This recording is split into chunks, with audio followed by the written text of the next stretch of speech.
You're a cook looking for interview tips. I'm not going to around with your time. We're just going to jump right into them with number one. The very first thing that you need to remember is that you want to have some kind of knowledge or information about the company that you're going to be working for before you go in. Because if I ask you, why did you want to come work for the 86th Street Project? Like, what is it about my company that draws you? And then you give me one of these answers. I just thought it would be cool. Like, I saw you on Indeed and was like, well, this company looks like they don't drug test. So I was like, let's just do that and see what happens. Now, that goes up against somebody that actually has knowledge of what I'm trying to do or has knowledge of my business and what I'm trying to accomplish. That's going to be a huge difference in whether or not I ask you back for either a second interview or give you, say, hey, you got the job, One of the things I see come up all the time is, should I wear a chef jacket to the interview? Generally speaking, no.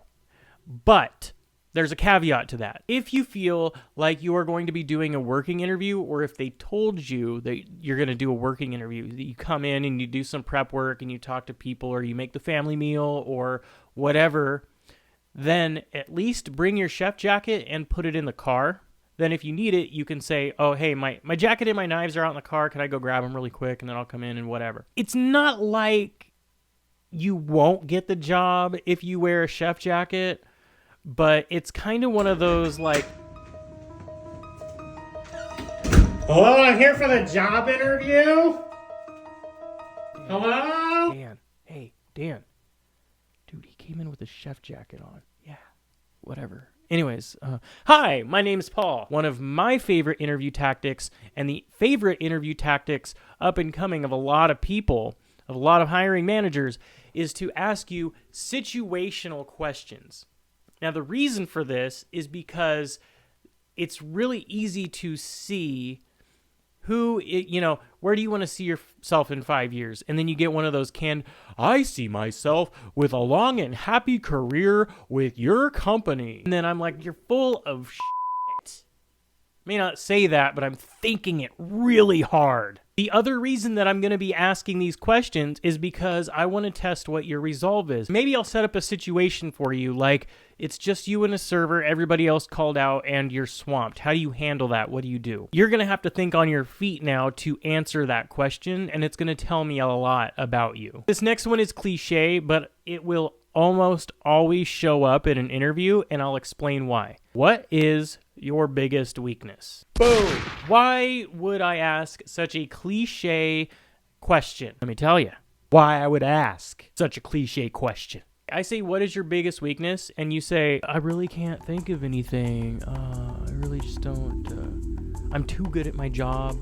I'm just too good at my job. That's what it is. I'm just so good at my job that I need to find other jobs because my goodness just emanates from me, and then the restaurant doesn't even need me because my goodness just leaks out all over.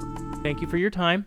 I am not going to hire you, and I want you to leave. What I want you to do if and when the question comes up of what is your biggest weakness, I need you to think of it in two parts. This is Sophie, by the way. She's an awesome kitty. When you are asked, what is your biggest weakness, this is what I want you to do.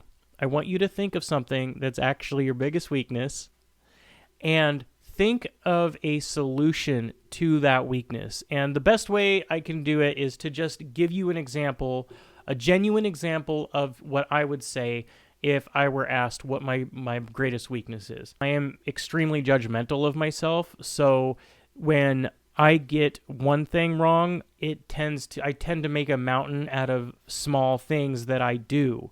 I'm really hard on myself. Even if somebody says that's not a big deal, I'm kicking myself on the inside. Be like, man, you jerk, you screwed it up. How hard is it to cook asparagus? What's your problem? But it's something that I've been trying to work on. I've been working on myself and trying to improve that way and accepting that eventually I am going to make mistakes. Things happen in the kitchen and trying to learn to be okay with them and being open to that criticism. The next tip is to be on time for your interview. Now, this is one that will seem obvious to a lot of people, but trust me, as somebody that has interviewed candidates for jobs before, I can tell you that a lot of potential cooks are late to their interview, and I definitely look at that. One thing that has been said to me in defense is that, well, the hiring manager is late all the time. the thing is that you're looking for a job and they aren't looking for a job. And they're probably covering the shift because they're short-staffed. A little bit of harsh advice: don't make excuses, just be there on time. The next tip is do not talk about your job in an overly negative way. I hear somebody say the words, "My last boss was an asshole." Out of 100 times, there's one time where their last boss was indeed an asshole. The other 99% of the time, they're full of shit. From that person's perspective, that boss was being an asshole. But the part that they aren't telling me is that he was going every 15 minutes for a smoke break. He frequently no-called, no-showed. She was stealing. They were doing things that they probably should not have been doing. And the boss finally had enough and started being a jerk to them because they're being a lazy piece of shit and because they suck at their job. Most of the time, my last boss was an asshole is actually a red flag to employers not to hire you. What you do is you explain the exact situation that caused you to quit. And you don't use the words "my last boss was an asshole." You say, well, the biggest issue I had at my last job is I had several paychecks that had bounced. And when I talked to the manager about it, they kind of gave me the runaround, and, I got bills to pay, right? Instead of just being like, he's a piece of that doesn't pay his bills. You could say, my last boss tended to get a little too friendly with me, if you know what I'm saying. It's actually really good for us to know about these things. So that's why we want to hear them in the form of specific examples instead of being vague about why you left. Something like sexual harassment's extremely serious, and there are people that have trauma because of sexual harassment or assault or something else like that. So accommodations need to be made when those things come up. There is, even something as simple as touching someone on the shoulder might be innocuous to 9 out of 10 people, but the 10th person might jump every time because of past trauma. The next tip, and it's a lot harder to do than it seems, and that is to be yourself. Don't worry about things seeming like they're off, or worried about your purple hair or your piercings or your tattoos or anything. And this is extremely important. I don't want you to hide who you are at your core. Should you come to the interview dressed completely like a slob? No, I'm not saying that. Don't come dressed like a hobo. But there are things about you that make you you. You do not want to work somewhere where you feel like you need to hide who you are in order to be present there, as a cook, as a server, or anything else. I think protecting mental health is the single most important thing, especially in the food service industry when alcoholism, depression, and burnout are rampant. If you're experienced in cooking and you are worried about burnout, I actually did a video on burnout, which I'll leave up here. But I truly mean it. Be yourself at your job interview. Next tip is to make sure that you have at least one question, if not 2 questions, to ask the employer when you get there. This will show genuine interest. One example of a question you could ask is what kind of guests eat here? Do we serve like older people? Is it kind of like a family setting?